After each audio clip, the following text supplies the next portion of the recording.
ایک جوان میرے پاس آیا، کہنے لگا مولانا آج کلاس میں ہمارے استاد نے کہا کہ مولا علی کا قد چھوٹا تھا،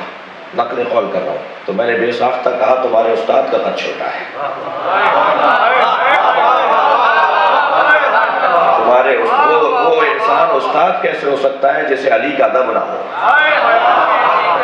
اسے سوچنا چاہیے تھا کہ یہ لفظ کیا بول رہا ہوں۔ ہاں اگر اسے یہ بتانا بھی تھا کہ قد کیسا تھا تو یہ کہتا کہ مولا علی کا قد لمبا نہیں تھا، بات بھی ہو جاتی اور ادب کا خیال بھی رہتا۔ تو سرکار دو جہاں کے بارے میں مولا علی سے جب قد پوچھا گیا کہ نبی کا قد کیسا تھا تو حضرت نے فرمایا اللہ اکبر، کلما مشى مع احد ان کان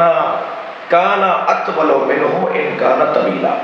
کلما مشى مع احد کان اطول منه ان کان طویلا۔ نبی مکرم جب کبھی کسی کے ساتھ کہ جس کا قد لمبا ہونے میں شہرت تھی، مثلا اس کا قد لمبا تھا، یہ مشہور تھا بڑے لمبے قد والا ہے، جب بھی سرکار دو جہاں کسی ایسے کے ساتھ چلتے تھے جس کا قد بہت لمبا تھا تو اس کا قد نبی سے چھوٹا نظر آتا تھا۔ تو جس نبی کے ایک ایک عمل کو اور ایک ایک ادا کو اللہ یاد کر رہا ہو، یعنی حد ہے کہ اس نبی کی زندگی میں آنے والے سالوں کی قسم اللہ کھا رہا ہے۔ یہ والا اثر کیا ہے؟ بیان ہو چکا کل کی مجلس میں کہ یہاں عصر سے مراد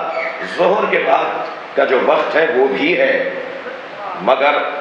اس سے زیادہ شان والی تفسیر یہ ہے کہ عصر سے مراد عصر مصطفیٰ ہے۔ وہ 23 برس کا عصر مصطفیٰ نہیں، میں سنی شیعہ مجمع سے مخاطب ہوں، وہ 23 برس کا عصر مصطفیٰ نہیں،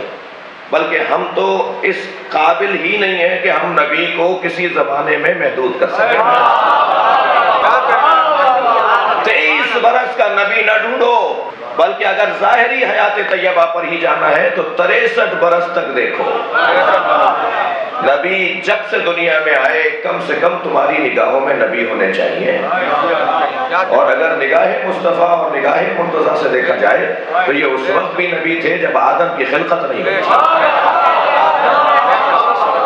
میں اس وقت بھی نبی تھا جب آدم آب و گل کی درمیانی کیفیت میں تھے۔ اور عزیزان گرامی، بڑے بڑے دعوے کرنا بہت اچھی بات نہیں ہے، لیکن مکمل کوشش ہوتی ہے ہماری کہ جو بھی بات یہاں سے کی جائے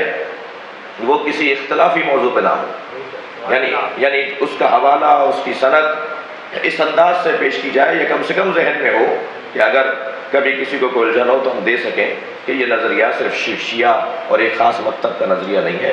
بلکہ یہ مفاہیم دونوں طرف اور تمام مکاتب فکر نے کہ بزرگوں نے بیان کیے ہیں۔